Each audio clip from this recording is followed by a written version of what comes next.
परम पूज्य गुरुवार के मंगल प्रवचन प्रारंभ से पूर्व मंगलाचरण के लिए श्रीमती सुषमा ठावरा आए और मंगलाचरण करें।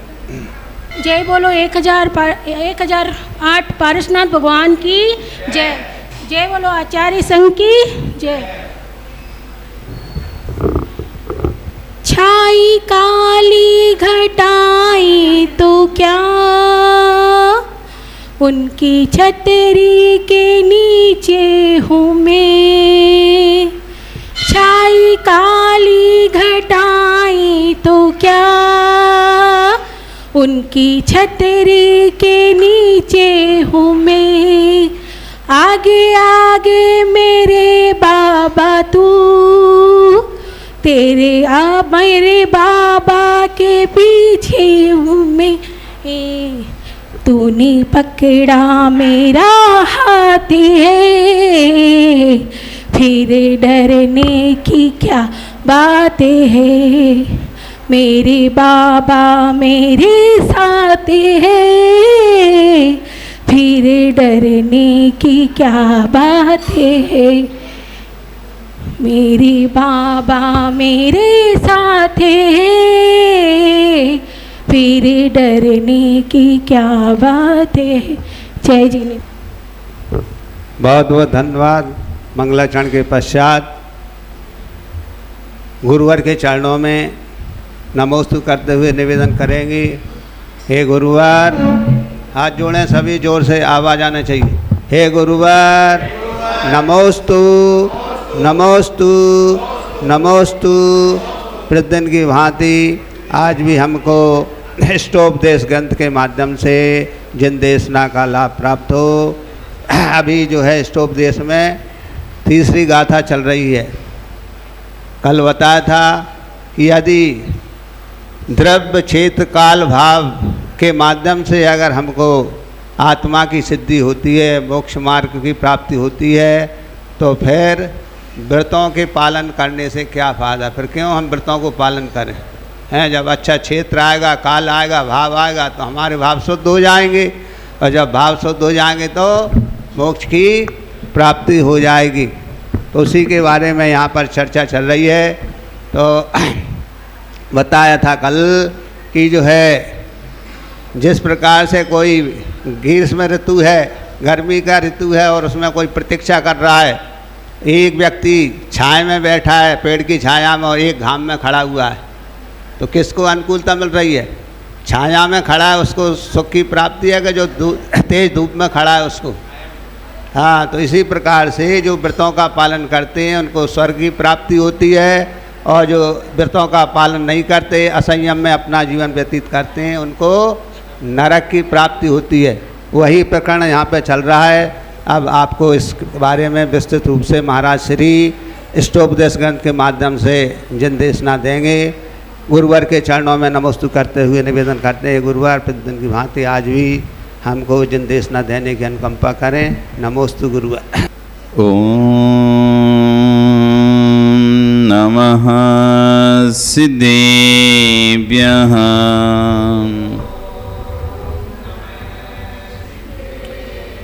ओम नमः सिद्धेभ्यः।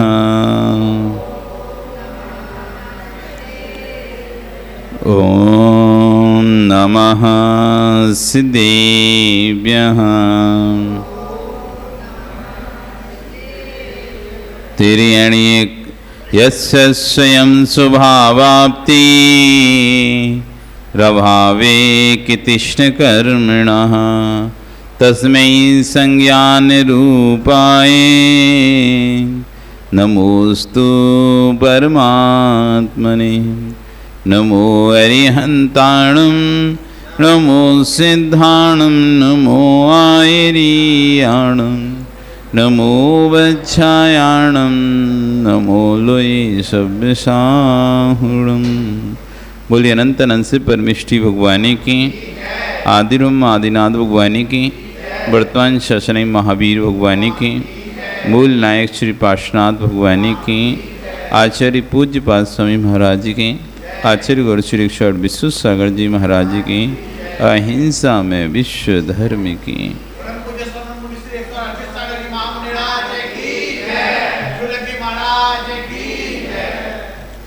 भवबंधु, वर्तमान शासन नहीं, वर्तमान स्वामी के शासन में तीर्थंकर प्रभु की चरण निश्रा में बैठकर हम सभी जिन देशना का श्रवण कर रहे हैं। कल यहाँ पर शिष्य ने प्रश्न किया था कि भगवान कि जब द्रव्य क्षेत्र काल आदि की योग्यता से ही सब कार्य होना है तो व्यर्थ में व्रतों को पालने से क्या लाभ। तो आचार्यवन ने कहा था कि व्रतों से अशुभ का आश्रव, अशुभ का निरोध होता है और शुभ का आश्रव होता है, पुण्य का संचय होता है। यही पुण्य आगे जाके आपको वो योग द्रव्य क्षेत्र काल भाव प्रदान करता है। आज कल हमने न्याय का एक सूत्र बताया था, साधना साध विज्ञानम अनुमानम। साधन से साध के ज्ञान का नाम क्या है? अनुमान ज्ञान है। अनुमान है, अनुमान हम लगा सकते हैं कि जगत में इस सृष्टि को बनाने वाला कोई नहीं है।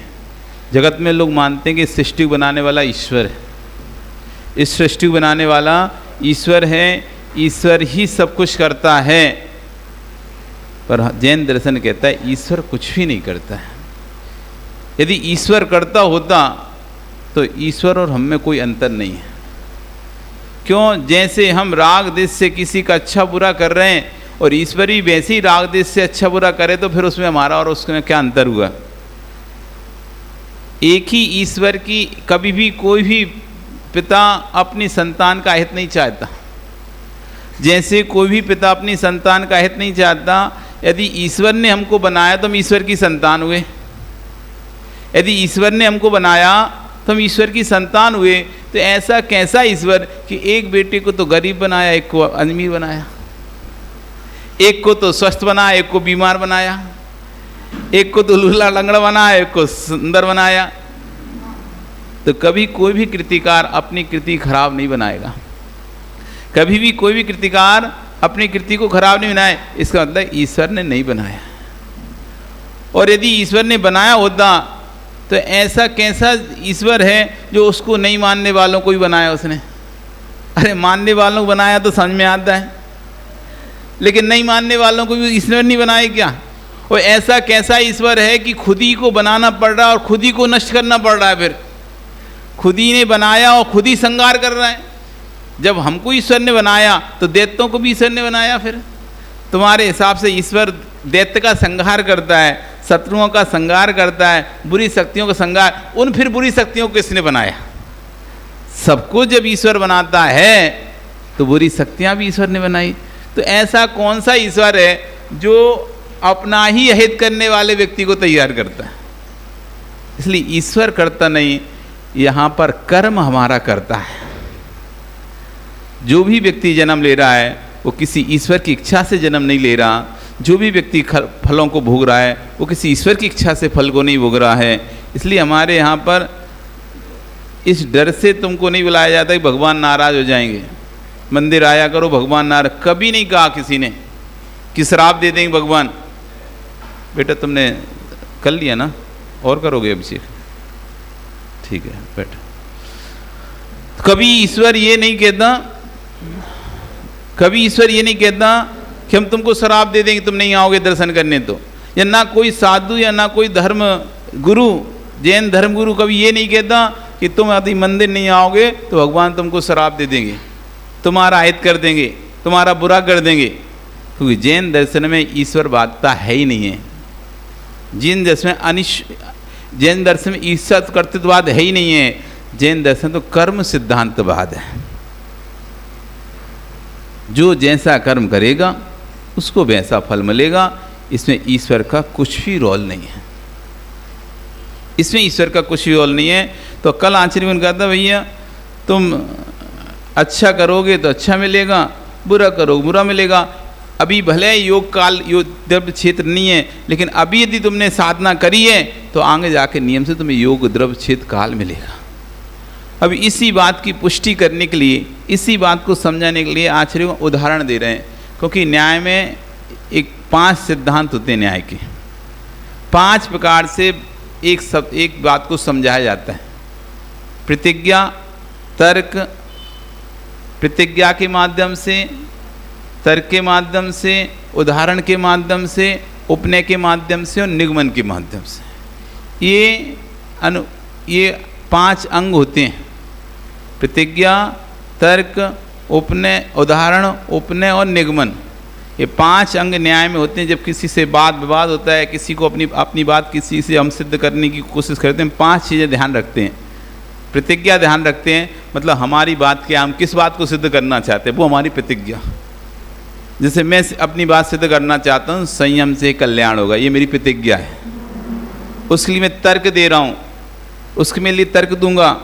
या मैं कहूँगा अच्छे कार्य करने से अच्छा मिलता है, बुरे कार्य करने से बुरा होता है, ये मेरा प्रतिज्ञा है, ये मेरी बात है। इस बात को सिद्ध करने में तर्क दे रहा हूँ। देखो, एक कोई गरीब दिखाई दे रहा है, कोई अमीर दिखाई दे रहा है, ये क्यों वो दिखाई दे रहे हैं, मतलब इसका मतलब ये है इन्हें गरीब अमीर भगवान ने नहीं बनाया, इन्होंने बुरा कर्म किया था सो गरीब बने, और इसने अच्छा कर्म किया तो अमीर बने। ये मेरा तर्क रखा, मैंने अपनी बात को सिद्ध करने के लिए तर्क रखा।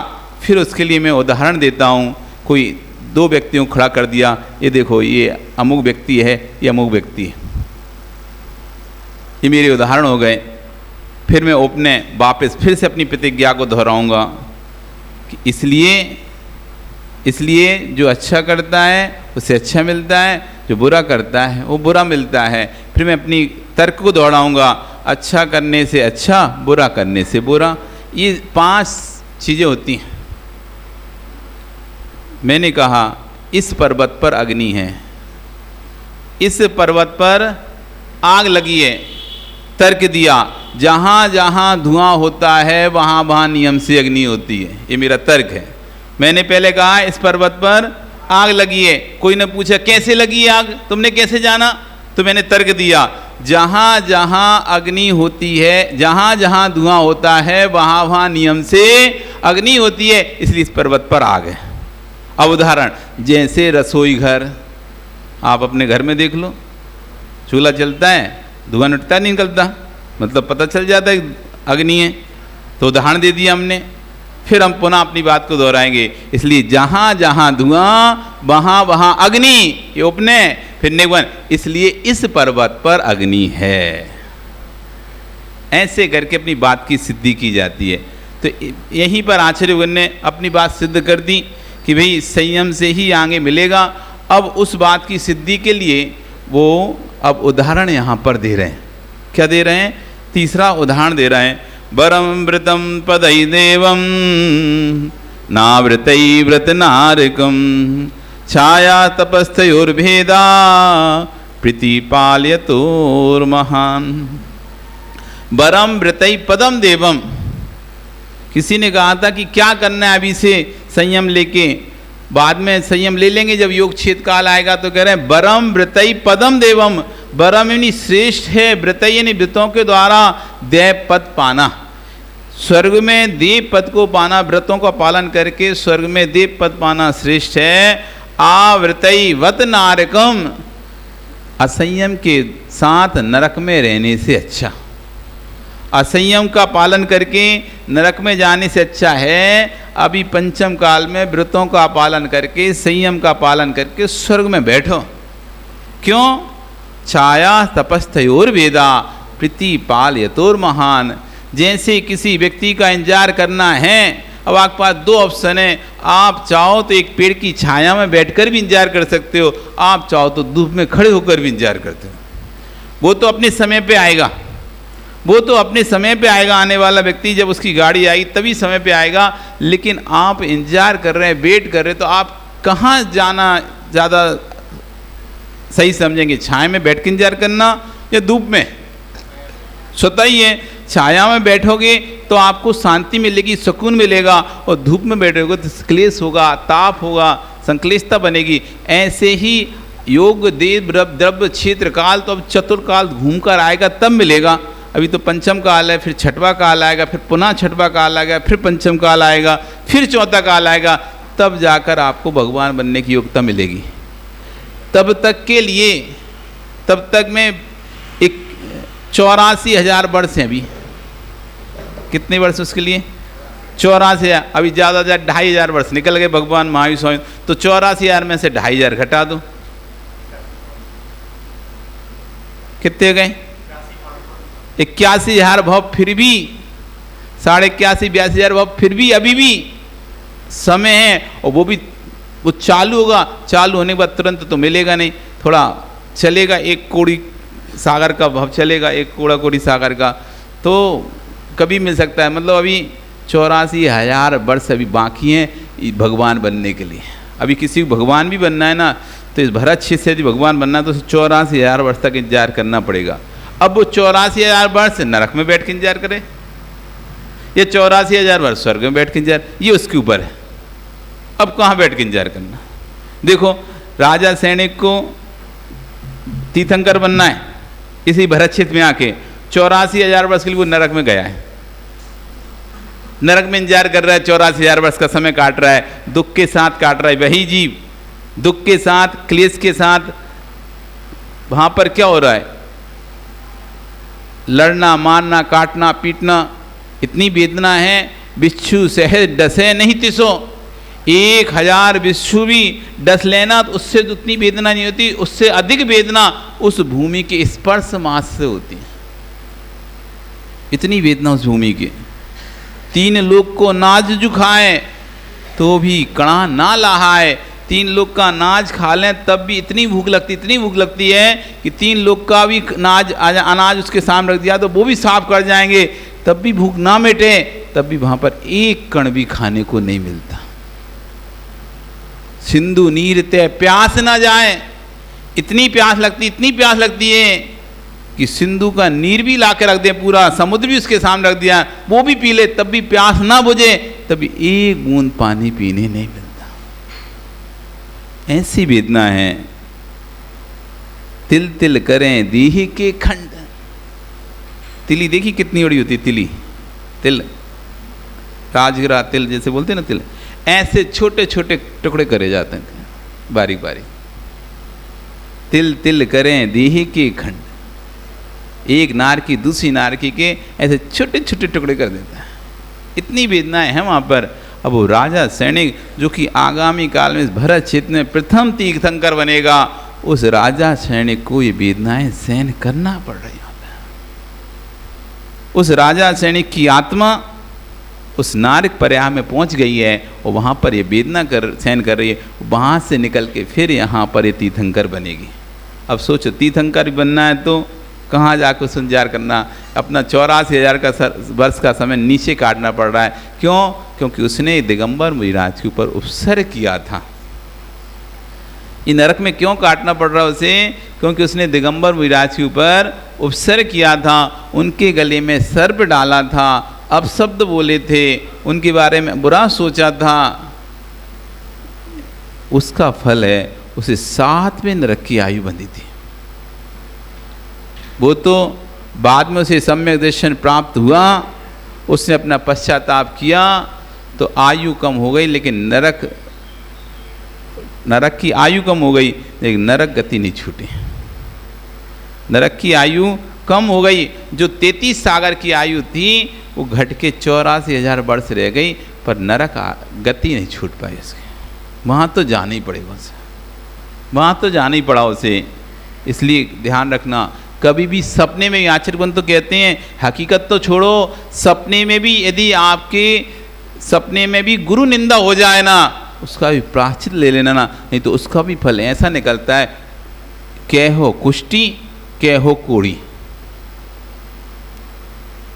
गुरु निंदा का फल ऐसा होता है, कह हो कुष्टी कह हो कोड़ी। या तो कोड़ी हो जाता है, मतलब वो रोड सारा पैसा नष्ट हो जाता है, अथवा कुष्ठ निकल आता है। श्रीपाल का एक उदाहरण है आपने सामने। इसलिए सपने में भी, फिर हकीकत की तो बात ही छोड़ो, आचुके सपने भी यदि हमारे भावों में गुरु निंदा के परिणाम आ रहे हैं, गुरु के प्रति अशुभ सोचने के परिणाम आ रहे हैं, गुरु के प्रति हमने अशुभ बोला हो कभी, तो आज ही प्रायश्चित ले लेना। क्योंकि बिना प्रायश्चित कहीं मर गए ना तो नियम से दुर्गति में ही जाओगे। जो व्यक्ति बिना प्रायश्चित के मर जाता है ना, उसकी नियम से दुर्गति होती है। इसलिए साधुओं को भी रोज पितृकरण करते हैं, रोज प्रायश्चित करते हैं, फिर भी जिस समय अंतिम मरण का समय होता है ना, जब उनको मरणासन 4 प्रकार के हार पानी का पूरा त्याग करा देते हैं और संलेखना दिला देते हैं, उस समय एक अंतिम पितृकरण कराया जाता है, उत्तमार्थ पितृकरण। पूरे जीवन में तुमने कोई दोष किया हो, तब आखिरी लास्ट चांस है, अभी भी तुम क्षमा याचना कर लो। यदि मेरा सम्मान खत्म ना हो जाए, मेरे लोग क्या सोचें, ऐसे सोच के तुमने यदि नहीं बताया गुरु महाराज क्या सोचेंगे, मैंने ऐसा दोष किया, मेरा तो इतना नाम था फिर भी मैंने ऐसे दोष किया, और ऐसा सोच के तुमने बात को दबा के रखा हो अपने अंदर, क्योंकि बहुत सारी बात हम नहीं बताते, ये सोच के कि देखो समाज में तुम्हारी प्रतिष्ठा है, सम्मान है, और लोग हमारे बारे में इतना अच्छा सोचते हैं, हम बता दें कि हमने ऐसा किया तो लोग क्या सोचेंगे कि तो ये इसने ऐसा किया। तो वो बात को व्यक्ति अंदर ही अंदर दबा के रखता है, बोलता नहीं है, कहता नहीं है। तो कहते हैं अगर आपने ऐसा कुछ किया हो और जो आपने अभी तक बताया ना हो, कोई अपना व्रत तोड़ा हो, कोई नियम तोड़ा हो, कोई संयम तोड़ा हो, कुछ भी किया हो, या कोई दोष छूट गया हो जो आपने डर के मारे, शर्म के मारे नहीं बताए, अब लास्ट है, आयु के अंतिम क्षण निकल रहे हैं, इसमें उत्तमार्थ पितृकरण करके जाना, नहीं तो दुर्गति हो जाए। आत्म उत्तमार्थ पितृकरण कराया जाता है अंतिम। उसमें वो छपक जो जिसकी लेखना उसे कहते हैं छपक, है ना। तो छपक अंतिम पितृकरण करता है निर्यापक के सामने। निर्यापक मतलब जो करा रहा है, जो संलेखना करा रहा है उसको कहते हैं निर्यापक। जो संलेखना कराता है उसे क्या कहते हैं? निर्यापक। और जो संलेखना कर रहा हो तो उसे कहते हैं छपक। ये हमारे आगम के शब्द हैं। जो समाधि करते उसका नाम है छपक, और जो समाधि कराता है वो होता है निर्यापक। वो हेड होता है, वो आचार्य को भी आदेश दे सकता है। उस समय उसके पास वो पावर होती है, वो आचार्य भी उसको रोकते नहीं है। आचार्य या तो खुद आचार्य निर्यापक बनते हैं, और आचार्य निर्यापक यदि आचार्य बहुत व्यस्त हैं, शेड्यूल उनका बहुत व्यस्त है, वो समाज में बहुत व्यस्त हैं प्रवचन आदि में, और छपक के साथ तो 24 आवर्स चाहिए। एक आदमी कभी भी उसको कुछ ज़रूरत पड़ सकती है, कभी भी उसकी भाव कुछ भी हो सकते हैं, कभी उसकी आलोचना के परिणाम हो सकते हैं तुरंत। तो हर समय निर्यापक को वहाँ मौजूद होना है। तो या तो आचार्य स्वयं निर्यापक बनते हैं, और नहीं तो किसी एक को निर्यापक की नियुक्ति करते हैं। वो निर्यापक हॉल एंड सोल होता है। वो जिस भी साधु को बोलेगा यहाँ बैठना है वो बैठेगा, जिस भी साधु को बोलेगा यहाँ आपको बैठने की जरूरत नहीं है, वो वहाँ को उसको जाना पड़ेगा, चाहे वो कितना भी बड़ा साधु, यहाँ तक कि आचार्य भी क्यों ना हो। निर्यापक ने कह दिया छपक आपको पसंद नहीं करता है, आप यहाँ से जाइए, तो वहाँ आचार्य को भी जाना पड़ेगा।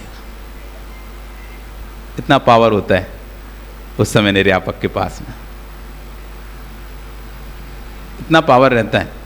निर्यापक ही छपक की को समझता है इन्हें क्या चाहिए, इनको क्या तकलीफ है, इधर लिटाना है, इस करवट से लिटाना है, उस करवट लिटाना है, कौन लोग इन्हें पसंद हैं, जो पसंद है उनको ही रखा जाता है, जो नहीं पसंद है उनको बाहर कर दिया जाता है। 4 साधु, कौन इन्हें हार कराएगा, कौन इनका निहार कराएगा, कौन इनकी भैयावृत्ति करेगा, कौन रात में सोएगा, कौन रात में जगेगा, ये सब निर्यापक के हाथ में रहता है। इसलिए 48 साधु लगते हैं, 4-4 के 12 सेट लगते हैं। 4-4 साधुओं के 12 सेट होते हैं, 48 साधु रहते हैं। 4 साधु आहार लेने जाएंगे, मतलब अब निर्यापक तो जा नहीं पा रहा ना, तो उनका हार लेने के लिए जाएंगे, आहार लेकर आएंगे। 4 साधु उनका आहार कराएंगे, 4 साधु उनकी भैयावृत्ति करेंगे, 4 साधु बाहर पब्लिक को संभालेंगे, 4 साधु पब्लिक का उत्तर देंगे। प्रवक्ता होते हैं, जैसे स्पीकर होते हैं, तो लोग आके प्रश्न करेंगे, आप इनको मानना चाह रहे हैं कि ऐसा करना चाहते कुछ, तो जो भी बात बात करने आएगा कोई, तो 4 साधु बात में निपटेंगे। ऐसे करके 4 साधु पहरा देंगे बाहर, 4 साधु रात में जगेंगे। ऐसे 12 साधुओं का एक होना चाहिए, मतलब 48 कम, अधिक से अधिक 48 साधु होते हो, और कम से कम 2 साधु तो होना ही चाहिए। क्योंकि रात में एक जगेगा, एक सो गया, और एक ही दिन रात जगता रहेगा तो बीमार हो जाएगा। सुबह जगेगा तो रात में कैसे जगेगा फिर, और रात में जगेगा तो सुबह कैसे जगेगा? तो कम से कम 2 साधु तो छपक के पास होना ही चाहिए, एक सो जाए एक जगता रहे, एक सो जाए एक जगता रहे, एक हार करने चला जाए तो एक बैठा रहे। अकेले छोड़ के नहीं जाते खाली, तो इधर तुम छोड़ के चले गए, उधर उसकी समाधि हो गई। तो ऐसा व्यवस्था रहती है। इसलिए साधुओं की भी, साधुओं को जब कहा है कि अंतिम समय में भी प्रायश्चित करके जाना, ये तो दुर्गति हो जाएगी। सपने में भी यदि हमसे गुरु निंदा हो गई हो, सच में तो की हो तो फिर तो कर ही लेना, और सपने में भी यदि कर दी हो तुमने, वो महाराज ऐसे थे, वो महाराज तो ऐसा करते थे, अरे भैया वो कैसा करते थे, कैसे थे, वो तो हो सकता है अपने गुरु के पास होकर प्रायश्चित कर लें, लेकिन तुम आज तक वही बातें करते रहे, तुम तो कर्म का बंध कर ही रहे हो।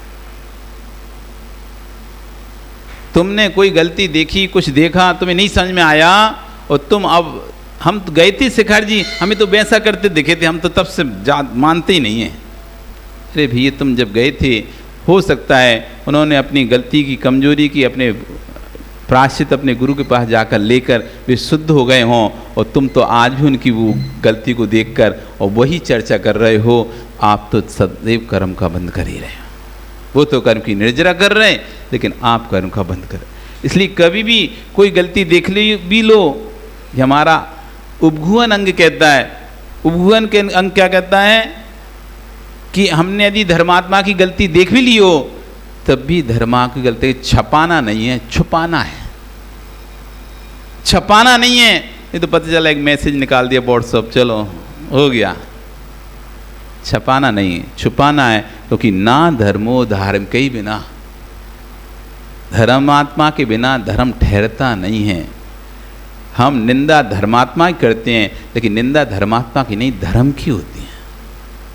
हम निंदा धर्मात्मा की करते हैं, व्यक्तिगत करते हैं, लेकिन वो निंदा व्यक्तिगत नहीं होती, वो व्यक्ति निंदा धर्म की होती है। इसलिए धर्म की निंदा करने वाला महाघोर पापी होता है। तो आचार्य बने यहाँ पे यही कह रहे थे कि भैया परिणामों को संभाल के नहीं रखो, आपको योग द्रव्य क्षेत्र काल के अनुसार ही कार्य होगा, लेकिन जब तक योग द्रव्य क्षेत्र काल भाव नहीं मिल रहा है, तब तक आपको धूप में इंतजार करना है कि छाया में इंतजार करना है। यदि छाया में इंतजार करना है तो व्रतों का पालन करके, संयम का पालन करके आप स्वर्ग में जाकर उतना समय व्यतीत करो, और बाद में जैसे ही यहाँ चतुर्थ काल आएगा, यहाँ जन्म लेना और अपने से अपना कल्याण करना। आचार्य महाराज इस कार्यक्रम में भव मोक्षवर जीव को समझा रहे हैं कि यथार्थ में निश्चय से शुद्धोपयोग ही परमार्थ दृष्टि से मोक्ष मार्ग है। सच्चा मोक्ष मार्ग तो शुद्धोपयोग, यानी मुनि बनकर जो आत्मस्थित होता है वही सच्चा मोक्ष मार्ग है। सुख का वही सच्चा सुख का उपाय है। ये उपादान की योग्यता से प्रकट होता है, ये अपने अंदर की योग्यता से प्रकट। परंतु जब तक वह प्राप्त नहीं हो रहा, तब तक शुभयोग के जनक की वृत्ति को नहीं छोड़ना चाहिए। जब तक शुद्धयोग में नहीं जा रहे, जब तक तुम दीक्षा नहीं ले रहे, जब तक संयम नहीं ले रहा है, तब तक शुभयोग, पूजन पाठ, भगवान की भक्ति, गुरु को आहार आदि देना मत छोड़ो। अभी देखो इतना अच्छा अवसर आने वाला है, मोक्ष सप्तमी आने वाली है, और मूल नायक पार्श्वनाथ भगवान, मूल नायक पार्श्वनाथ भगवान का महामस्तकाभिषेक होने वाला है। माता आप तो नहीं कर पाओगे और इस जन्म में नहीं कर पाओगे, तो कम से कम अपने बेटे के पिता को से अभिषेक करवा के अनुमोदना तो कर ही सकते हो, क्योंकि कृत कारित अनुमोदना हम नहीं कर पा रहे। अपने भाव बनाओ, प्रभु बहुत पाप किया होगा, जो मैंने मनुष्य आयु तो बंद करी, लेकिन इतनी घोर मायाचारी करी थी कि मनुष्य आयु पुरुष बनने की जगह मैं स्त्री बन गई, मैं स्त्री बन गई। लेकिन हे प्रभु, अब इस पर्याय में ऐसा पुण्य करूं, ऐसा पुण्य करूं कि अगले भव में मैं जरूर मनुष्य बनूं और आपकी खूब भक्ति करूं, खूब अभिषेक करूं, खूब भक्ति करूं। ऐसे भाव बनाया करो। और कम से कम अभी इस पर्याय में नहीं कर पा रहे, तो जो कर सकते हैं तुम्हारे बेटे के पिता, बेटा, उनको बोलो हम तो नहीं कर पा रहे, कि तुम तो योग्यता होने पर भी क्यों छोड़ रहे हो। क्योंकि एक बात ध्यान रखो, जिस वस्तु का उपयोग होता है, जिस वस्तु का उपयोग होना बंद हो जाता है, लोग उसे ले लेते हैं वापस। किसी ने आपको कोई वस्तु दी है उपयोग करते हो ठीक है, नहीं करते तो वापस वो ले लेता है। ऐसी कर्म ने आपको पुरुष पर्याय दिए, जिन लोगों को पुरुष पर्याय दिए, यदि वो अपनी पुरुष पर्याय को उपयोग नहीं कर रहे, अगले भव में पुरुष नहीं बनने वाले। अब पुरुष पर्याय प्राप्त कर कर भगवान की अभिषेक नहीं कर पा रहे, पुरुष पर्याय प्राप्त कर कर साधु की वैयवृत्ति नहीं कर पा रहे, तो आगे भव में इस पुरुष पर्याय उनको प्राप्त नहीं हुई। ऐसी पर्याय देंगे जिसमें तुम्हें भगवान का अभिषेक और साधु की वैयवृत्ति करने नहीं मिलेगी। लो तुम्हें करने नहीं है तो क्यों देना, करने नहीं तो देने क्यों है, कोई मतलब नहीं। इसलिए माताओं संकल्प कर लो, अपने घर में अपने बेटे को, अपने बेटे के पिता को जरूर मोक्ष सप्तमी के दिन पार्श्वनाथ भगवान का महामस्तकाभिषेक करवाएंगे। करवाओगे नहीं करवाओगे? कौन नहीं करवाएगा? हाथ तो उठाओ। सब करवाओगे ना? आज से घर में बोलना शुरू कर देना। क्या बोलना शुरू करना? क्या बोलना शुरू करना है? पार्श्वनाथ भगवान का महामस्तकाभिषेक करना है और आपके हाथ से ही गंधोदक चाहिए मुझे। मैं क्यों दूसरे के बेटे के पिता के हाथ से गंधोदक लूं? जब मेरे बेटे का पिता जिंदा है, जीवित है, तो मैं क्यों दूसरे के बेटे के पिता के हाथ से गंधोदक लूंगी? मैं तो आपके हाथ से गंधोदक लूंगी उस दिन, और तभी अपना भोजन करूंगी। आप तो ऐसा बोलना, आपके हाथ से गंधोदक लूंगी तभी भोजन करूंगी। आपको भोजन का त्याग नहीं कराऊंगी, आपका ध्यान रखूंगी, बढ़िया अच्छे से हलवा पूड़ी खिलाऊंगी, लेकिन मैं नहीं खाऊंगी। आपको खूब हलवा पूड़ी बहुत अच्छे से खाना खिलाना आप उनको, लेकिन बोल देना जब तक आपके हाथ से गंधोदक नहीं लूंगी या आपको अभिषेक करते नहीं देख लूंगी, तब तक मैं चारों प्रकार के आहार का त्याग करती हूँ। उस दिन अब आप देख लो, आपको यदि मुझसे प्रीति होगी तो मेरा उपवास नहीं चाहोगे, और नहीं होगी प्रीति तो फिर करना ही क्या है? ठीक है, फिर हम रहें नहीं रहेंगे, फिर हारता ही क्या है? फिर तो उपवास ठीक है, कम से कम एक उपवास तो हो जाएगा। इसलिए भैया आज से घर में खबर फैला देना। क्या फैला देना?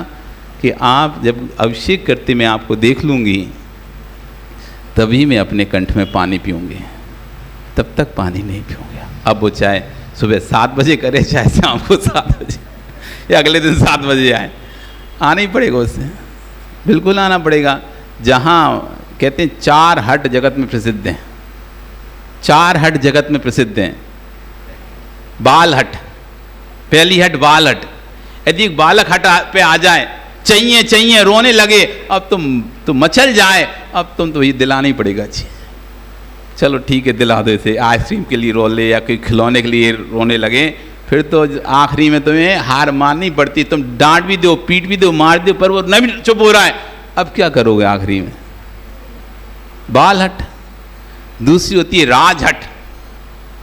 राजा ने हट कर ली, मुझे तो ये चाहिए ही चाहिए, अब चाहे युद्ध क्यों ना हो जाए, वो चाहिए ही चाहिए उसे। राजा की नजर में आ गई ये चीज तो मेरी होना चाहिए, अब उसको प्यार से दे दो तो ठीक है, साम दाम दंड भेद जो लग जाए वो करेगा, पर उसे चाहिए ही चाहिए। आज जैसे अंग्रेजों की नजर में आ गई तो भारत पर राज करना है, साम दाम दंड भेद सब अपनाया उन्होंने। पैसा से मिलाया, प्यार से समझाया, डरा के समझाया, मारा, फूट डाली, भेद किया, शासन, मतलब हर तरह से उन्हें चाहिए, मतलब चाहिए। तो दूसरी होती है राजहट, तीसरी होती है साधु हट। साधु हठ योग पे ध्यान कर ले, आज तो मैं 10 दिन के उपवास करूंगा, अब कोई नहीं रोक सकता उन्हें। आज तो हम ये करेंगे, अब कोई नहीं रोकता है। आतपन योग धारण करेंगे, वर्षा योग धारण करेंगे, और बैठ के 4 महीने तक भोजन नहीं कर रहे, लो ध्यान में लीन हो गए, कोई रोकने वाला। साधु हट। अगली अंतिम हट होती है स्त्री हट। एक बार स्त्री हट कर ले, हमें तो यही साड़ी चाहिए, अब तो दिलानी पड़ेगी ये ले ले, ये ले ले, नहीं ये चाहिए, दिलाओ नहीं तो मत दिलाओ, हटाओ। हाँ, घर में फिर तांडव, तो इससे ये दिला ले जा, चल का खत्म का। तो जब हाट पे आ जाते हैं कि यही गहना चाहिए, यही सोना चाहिए, यही चांदी चाहिए, तो फिर मिल आ ही जाता है। कैसे आता है? एन कैन पिक्रेण, वो वस्तु आ ही जाती है। 1 साल बाद आए, चाहे 4 साल बाद आए, लेकिन आएगी जरूर। जो घर के 2-2 भाग हो जाते हैं ना, घर के 2-2 भाग हो जाते हैं। हम तो अलग किचन चाहिए, हमें तो अलग किचन चाहिए।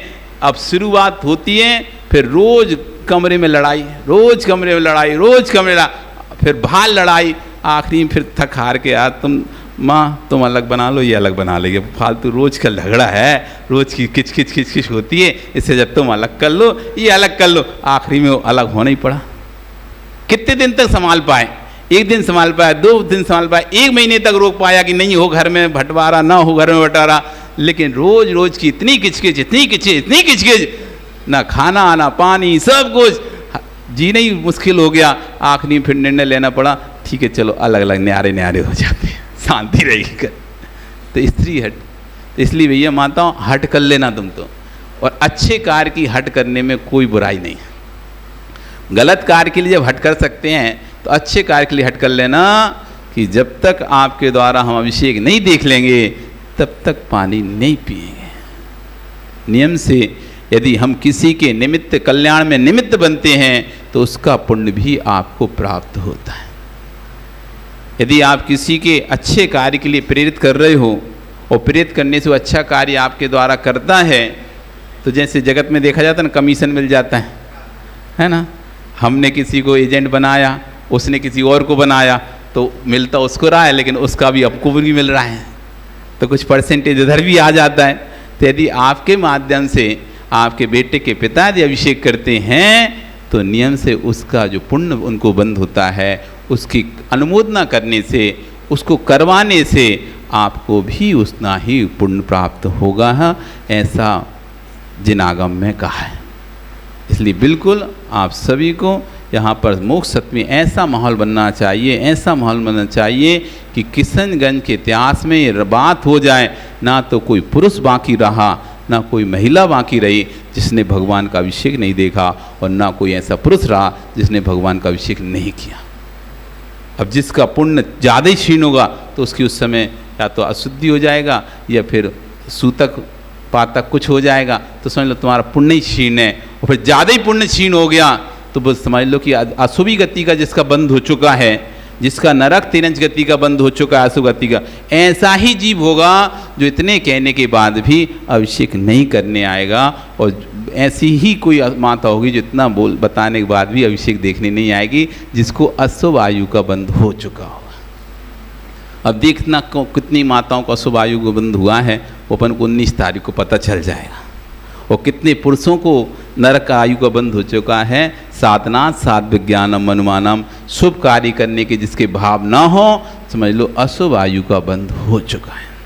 क्योंकि अशुभ आयु के बंधक जीव को ही शुभ कार्य करने के भाव नहीं होते हैं। कह लेगा आप तो कर लो, लेकिन खुद करने के भाव उसके नहीं होते।